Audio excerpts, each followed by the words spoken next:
Estimados compañeros, soy Mónica Soria y el trabajo que presento en este segundo Congreso Internacional de Innovación en la Docencia e Investigación de las Ciencias Sociales lo he titulado Estimular al alumno en el proceso de aprendizaje. Esta idea no partió de un estudio de investigación transversal en ciencias sociales, sino con el doble propósito de estimular al discente ante la fatiga pandémica generada tras la docencia online, así como en el interés de convertir el aula en un lugar de encuentro en el que despertar el alumno el interés por el conocimiento sobre la materia, sustituyendo lo que sería la rutina de la clase magistral al crear a través de unas secuencias un aprendizaje comprometido. Este trabajo ha estado dirigido a los alumnos del primer cuatrimestre del primer curso del grado en Derecho respecto de una asignatura de formación jurídica básica en los estudios del grado en Derecho, como es la asignatura de Derecho Romano, que requiere de la asimilación de conceptos jurídicos imprescindibles para la comprensión del derecho vigente.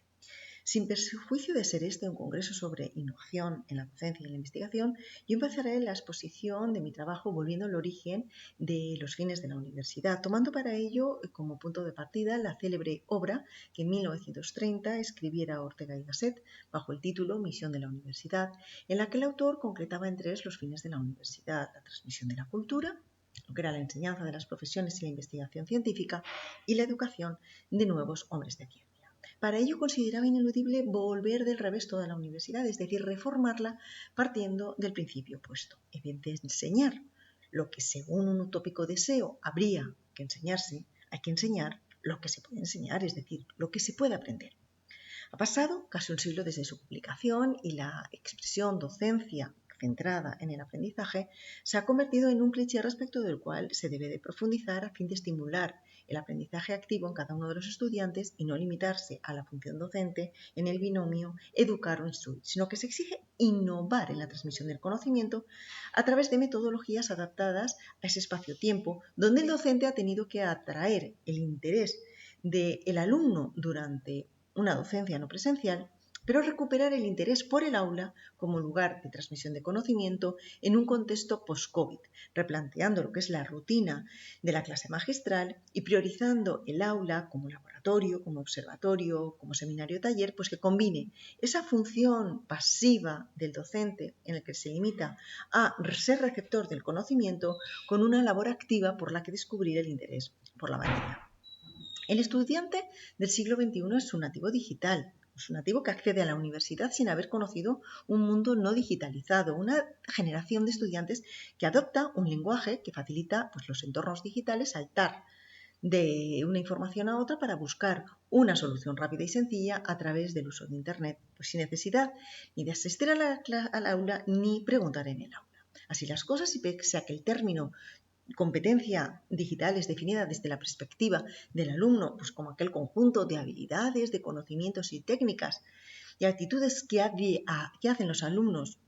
en el uso de los medios digitales para participar y trabajar. La propuesta planteada, estimular al alumno en el proceso de aprendizaje, no solo requiere habilidades del conocimiento y actitudes digitales en el discente, sino también en el docente. Y esto exige una doble reflexión por parte del docente. Se exige reflexionar qué es una buena docencia y cómo adaptar la metodología docente a las TIC. Es decir, la simple incorporación de las nuevas tecnologías en las escuelas, no obstante, no garantiza la efectividad de los resultados alcanzados, sino que es necesario que deban estar sustentadas sobre la base de una teoría de aprendizaje que lo justifique y que lo delimite.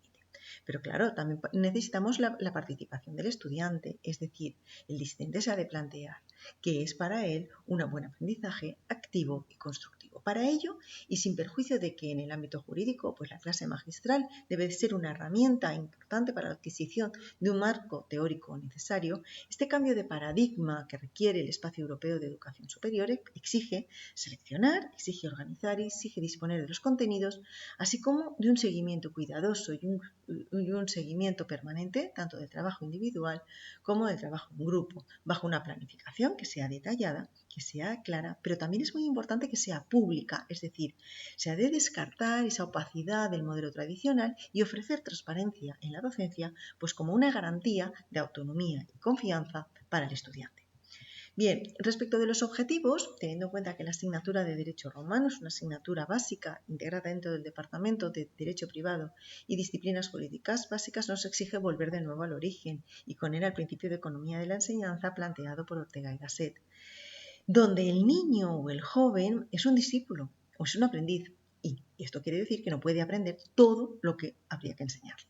Por tanto, esta reflexión exige por parte del profesor no solo el limitar a instruir mediante la acumulación de ideas, hechos u opiniones a un alumno que está recién incorporado en el ámbito universitario, sino tratar de generar ese pensamiento autónomo y crítico en el que se anteponga la educación a la instrucción en el proceso de aprendizaje. Para ello me planteo 5 objetivos. En primer lugar, lo que es configurar el aula en un entorno de aprendizaje compartido, pero sobre todo comprometido a través de esa escaleta de trabajo, donde con cierta flexibilidad de estructurar las 2 horas de clase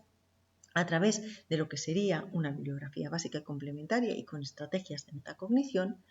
El segundo de los objetivos implicará al alumno en el proceso de aprender haciendo, proporcionando o potenciando lo que sería la participación responsable, individual y cooperativa en beneficio del grupo. En tercer lugar, hacer coprotagonistas a las TIC, en una asignatura que, como he dicho, tiene un alto contenido teórico, pero a través del empleo de softwares con los que crear presentaciones que favorezcan un pensamiento visual como herramientas de influencia con la que comunicar ideas.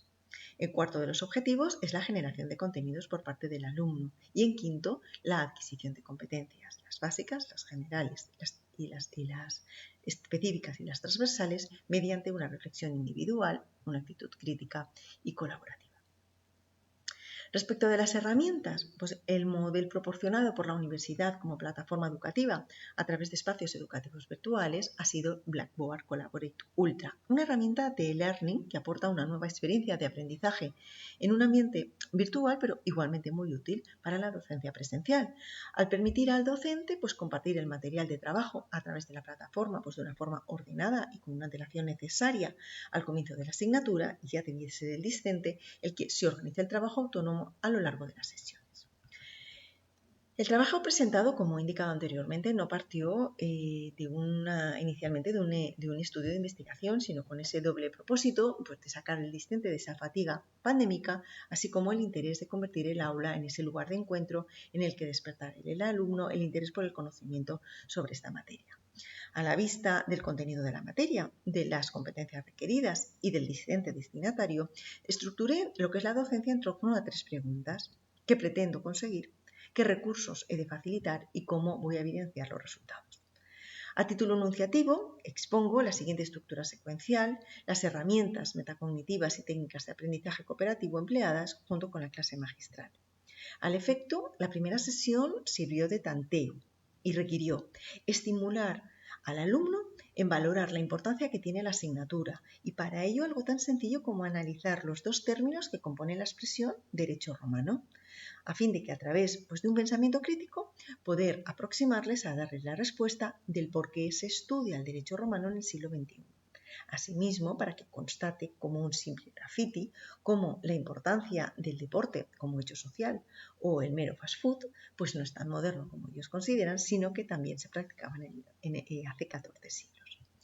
Al efecto resultó muy útil para ese pensamiento reactivo y reflexivo la técnica del veo, pienso y me pregunto. Esta sencilla técnica metacognitiva me ha permitido valorar a partir de la visualización de una imagen, de una pregunta o de un vídeo, cómo el alumno ve, es decir, cómo observa los detalles sin interpretar, cómo piensa, es decir, cómo interpreta lo que ve, para finalmente obtener esa pregunta, se pregunta. Es decir, partiendo de las primeras evidencias y de ese pensamiento, ha de tratar de ir un poquito más allá de las primeras impresiones.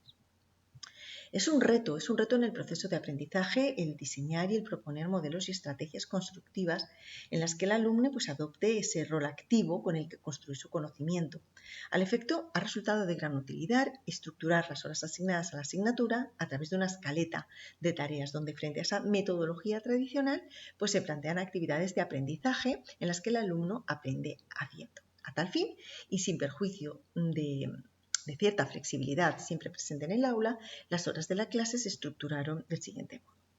La clase empezaba siempre con el control de asistencia a través del formulario Forms, creando ese código QR que a través de una respuesta rápida me permitía controlar la asistencia a la vez de controlar el seguimiento del conocimiento adquirido.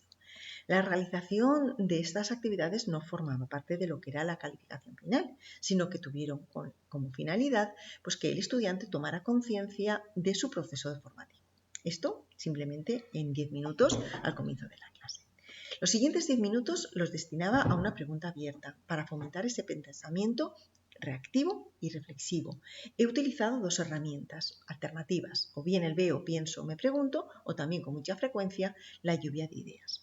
La clase magistral. La clase magistral, como tradicional proceso de enseñanza-aprendizaje, ha seguido siendo la vía de transmisión del conocimiento, si bien esa transmisión o explicación tradicional la ha ido acompañado de un PowerPoint con el que explicar con claridad y con cuidado la materia, que a su vez requería esa disposición en una recepción proactiva por parte del estudiante. Para ello he reducido a 45 minutos lo que es la explicación magistral, pues teniendo en cuenta que el discente no suele atender durante todo el tiempo y cuando lo hace puede distorsionar el contenido. Después de la clase magistral se hace necesario unos 10 minutos de receso y tras retomar las tareas, lo que hemos realizado es o bien visualizar un enlace de interés en relación con la materia tratada en la clase y también he utilizado con frecuencia el sistema de videoconferencia, lo que me ha permitido compartir el conocimiento a través de la presencia virtual en el aula y en tiempo real, pues de profesionales expertos que sin un desplazamiento pues han compartido el resultado de sus investigaciones en materias de interés. Frente pues, a lo que es la narrativa convencional, me ha dado muy buen resultado lo que es dar clase con la boca cerrada, siguiendo la obra de Don Finkel. Para ello he dejado, como dice el autor, que hablen los libros y por lo tanto he dejado en parte de las horas asignadas a la asignatura para que los alumnos